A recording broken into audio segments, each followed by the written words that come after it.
Bapak, Ibu, saudari dan saudara yang terkasih, selamat siang semua. Hari ini kita merayakan Hari Raya Penampakan Tuhan. Dan seperti yang tadi sudah kita dengarkan, Injilnya sangat menarik. Ada orang-orang Majus yang melihat bintang bersinar, lalu mereka membaca itu sebagai sebuah tanda dari kehadiran tokoh besar.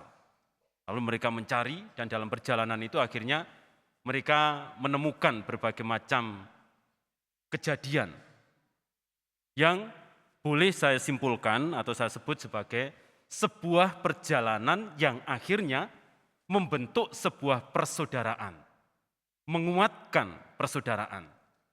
Dan saya kira hal ini sangat menarik kalau kita renungkan dalam kaitan juga dengan tahun 2025 ini yang sudah dicanangkan oleh Paus sebagai tahun peziarahan pengharapan.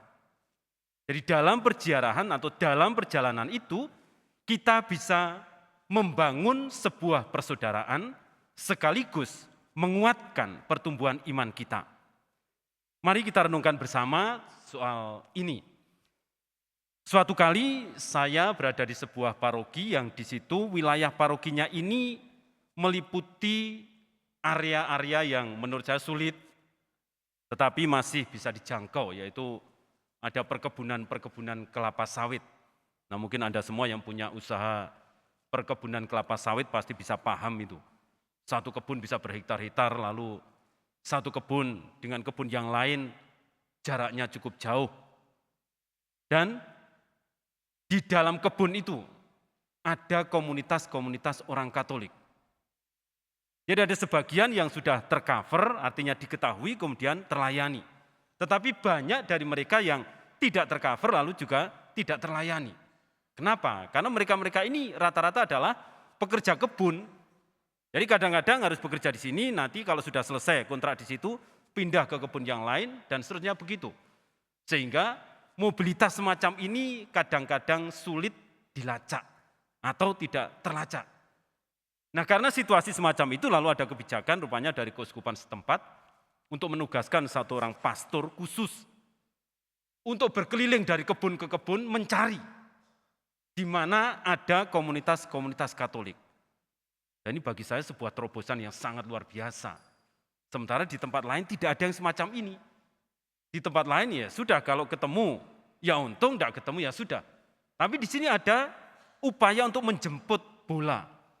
Mencari sungguh, di kebun ini ada enggak komunitas orang Katolik, di kebun itu ada enggak. Dan ini membutuhkan waktu yang tidak mudah. Perjalanan cukup panjang, juga jalan trayeknya itu juga enggak mudah medannya. Jadi selalu pastor ini pakai sepeda motornya untuk pergi ke pelosok-pelosok kebun itu. Yang saya mau perhatikan di situ adalah dengan cara yang semacam ini, pengalaman-pengalaman yang muncul, yang dimiliki oleh si pastor ini sangatlah unik. Setiap kali dia berjalan, berjumpa dengan orang, lalu dia berdialog, di situ ada banyak sekali potensi-potensi dialog yang akhirnya memunculkan pembicaraan soal iman. Karena memang tujuannya adalah mencari orang-orang Katolik. Jadi siapapun yang dijumpai, awal mula mungkin hanya berdialog soal bagaimana kebun, keluarga, kehidupan sehari-hari, sampai kemudian mencoba mencari tahu, ada enggak orang Katolik di sini? Lalu mulai memperkenalkan diri, saya pastor dan seterusnya. Di situ ada dialog iman. Di situ ada dialog tentang hidup rohani. Di situ terjadi sebuah dialog yang saling mempertukarkan pemahaman hidup rohani. Jadi akhirnya entah itu bertemu dengan orang-orang Katolik, entah itu bertemu dengan orang yang beriman lain, akhirnya dialog itu terjadi. Dan dari situ saling menguatkan pengalaman masing-masing. Bapak, Ibu, saudari dan saudara yang terkasih, kalau kita renungkan dari perjalanan 3 orang Majus tadi, saya juga melihat hal yang sama. Jadi mereka datang, kemudian bertemu dengan Herodes. Ketika bertemu dengan Herodes, mereka menyampaikan isi hati mereka. Kami kemari ini untuk tujuan ini loh. Kami melihat ada bintang di sana dan kami tahu bintang ini adalah tanda dari tokoh besar yang akan menjadi penyelamat.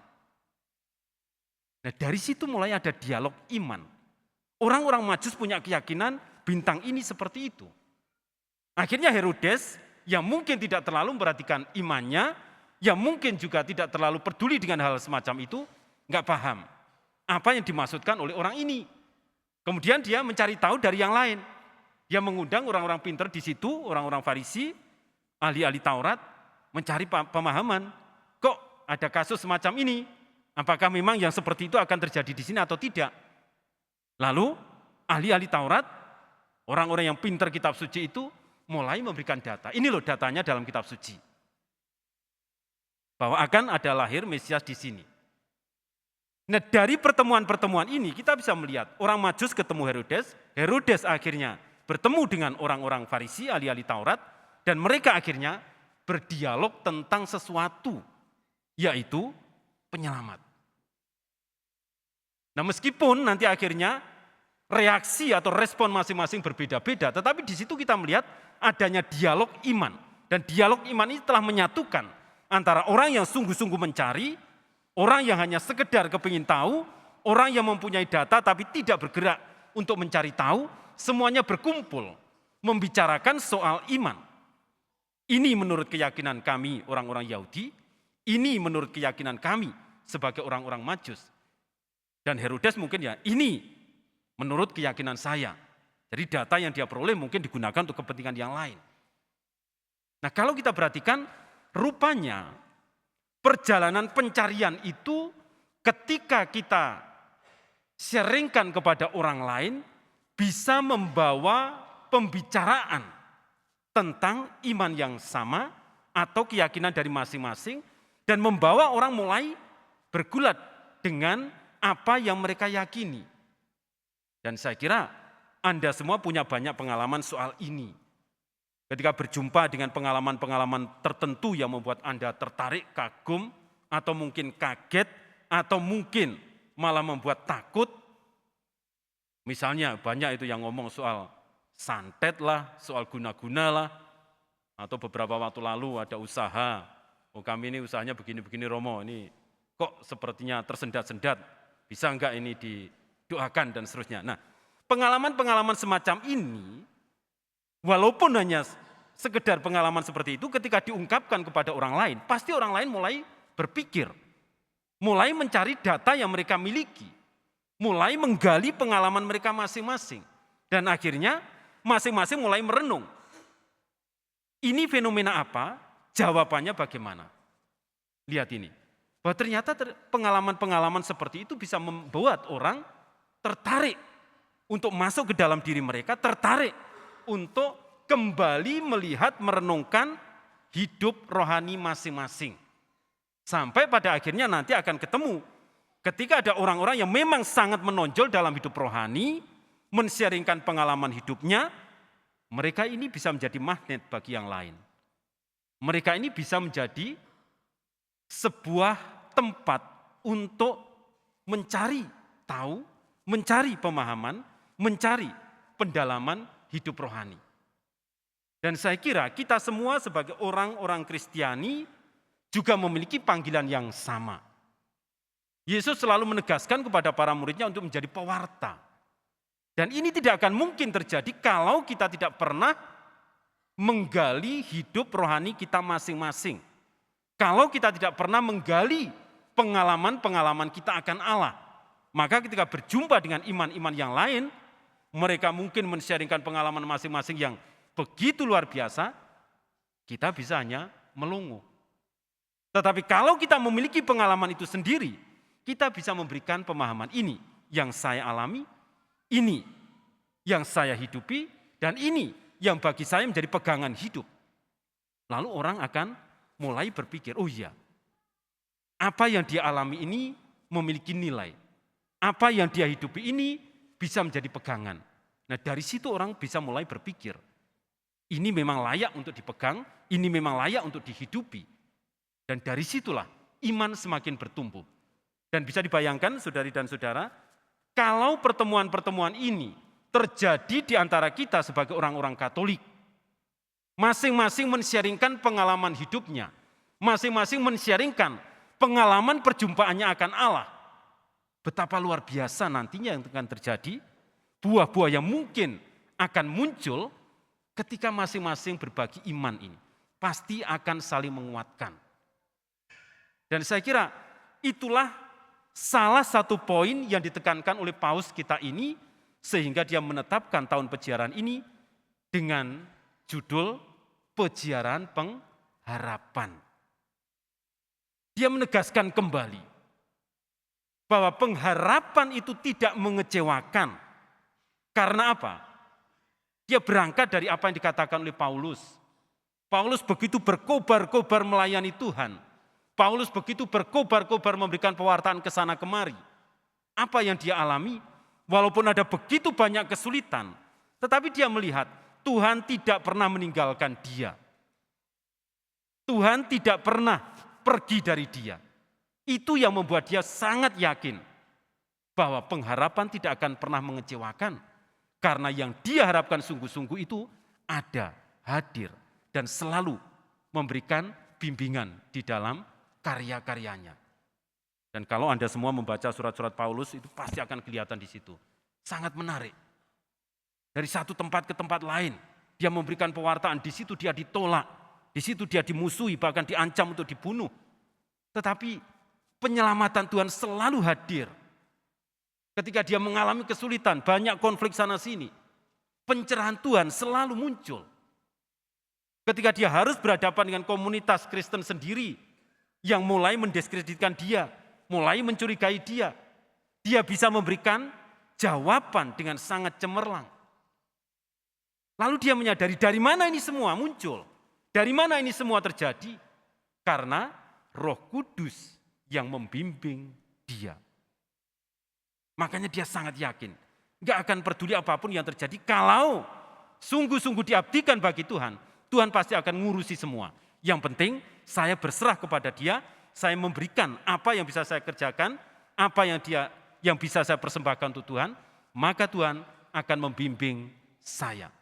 Ini yang menjadi keyakinan Paulus, maka dia mengatakan pengharapan tidak mengecewakan. Ini semua berangkat dari pengalamannya. Dan kalau kita perhatikan orang-orang Majus bagaimana? Sama. Mereka semua melihat ada bintang di sana. Ini adalah tanda penyelamat. Mereka berusaha mencari. Ketika bintang itu hilang, mereka tetap berusaha mencari, tidak berhenti. Mereka bertemu dengan Herodes, mereka mendengarkan data dari ahli-ahli kitab itu. Lalu mereka melanjutkan perjalanan dan akhirnya ketemu. Ini juga menunjukkan bahwa pengharapan mereka tidak mengecewakan. Karena ternyata bimbingan Tuhan itu sungguh-sungguh hadir di dalam hidup mereka. Dan akhirnya kita bisa melihat apa yang menjadi peziarah mereka ini, apa yang menjadi pencarian mereka ini bisa terpenuhi. Mendapatkan jawaban dari Tuhan sendiri dan sekaligus juga bukan hanya soal pertumbuhan hidup rohani, bukan hanya soal jawaban atas hidup mereka sendiri, tetapi juga membawa berkat bagi orang lain di sekitar mereka. Herodes mulai berpikir tentang penyelamat itu. Orang-orang Farisi juga mulai kembali dihidupkan pengharapan mereka akan Mesias. Ternyata ada banyak orang yang melihat ini. Berarti ini sungguh-sungguh terjadi. Walaupun responnya akhirnya beda-beda. Herodes mendapatkan respon itu lalu mendapatkan berita itu lalu merespon bagaimana? Mencari sang penyelamat itu untuk dibunuh. Karena menghalangi kekuasaannya. Orang-orang Farisi mungkin mencari juga, tetapi mulai berpikir apakah ia ini yang dikatakan di dalam kitab suci. Saudari dan saudara yang terkasih, kalau kita mau merenungkan ini semua, kemudian kita jadikan sebagai bahan untuk berefleksi, kita bisa melihat pengalaman kita masing-masing. Saat-saat tertentu mungkin Tuhan sangat jelas memberikan kepada kita petunjuk, memberikan kepada kita jawaban atas doa-doa kita. Tetapi di saat-saat yang lain mungkin sebaliknya, semuanya terasa gelap. Nah, saat itu menjadi tantangan bagi kita. Kita masih mau tetap bergerak maju atau berhenti atau sama sekali tidak melakukan apa-apa dan mundur. Ini menjadi tantangan kita bersama. Kalau kita mau seperti orang-orang Majus yang terus bergerak maju, maka kita akan mendapatkan apa yang dikatakan Paulus tadi itu. Pengharapan tidak mengecewakan. Kalau kita mau terus bergerak maju, maka kita akan mendapati ternyata level hidup rohani kita di-upgrade oleh Tuhan dengan situasi gelap itu. Nah, saat itu kita baru tahu, oh ternyata Tuhan melakukan ini untuk saya. Oleh karena itulah saudari dan saudaraku, dengan merenungkan peristiwa penampakan Tuhan dan sekaligus mengawali tahun peziarah ini, mari kita bersama-sama merenungkan kembali bagaimana pengharapan kita akan Allah. Apakah kita masih tetap berpegang pada iman akan Allah? Apakah kita masih berpegang pada keyakinan akan Kristus? Apakah kita masih terus-menerus berdiri di hadapan kuasa Roh Kudus yang terus-menerus membimbing kita? Atau sebaliknya, kita berhenti, kita ragu-ragu, atau kita mundur? Tahun peziarah ini menjadi tahun yang baik untuk kita semua merenungkan hal ini. Sehingga ketika Anda nanti melakukan peziarah dari satu gereja ke gereja lain, atau dari tempat peziarah yang satu ke tempat peziarah yang lain, silakan sekaligus direfleksikan. Apakah pengharapan saya akan Allah ini sungguh-sungguh tidak mengecewakan atau membuat saya kecewa? Dan sekaligus juga, apakah peziarah saya, perjalanan hidup saya ini telah membawa pengharapan yang baik juga bagi orang lain, atau sebaliknya, menutup pengharapan orang lain. Sehingga apa yang diinginkan oleh Yesus supaya kita ini menjadi cahaya-cahaya, menjadi lilin-lilin bagi yang lain, tidak terpenuhi. Kalau kita mau tetap menjadi orang-orang yang berpengharapan dan tidak memupuskan pengharapan orang lain, maka di situ kita mengikuti amanat Kristus untuk menjadi lilin-lilin bagi yang lain. Tetap menyalakan pengharapan dalam hidup orang lain. Maka mari kita berjalan dalam peziarah ini dan tetap berharap, karena pengharapan kita akan Tuhan tidak akan pernah mengecewakan. Amin.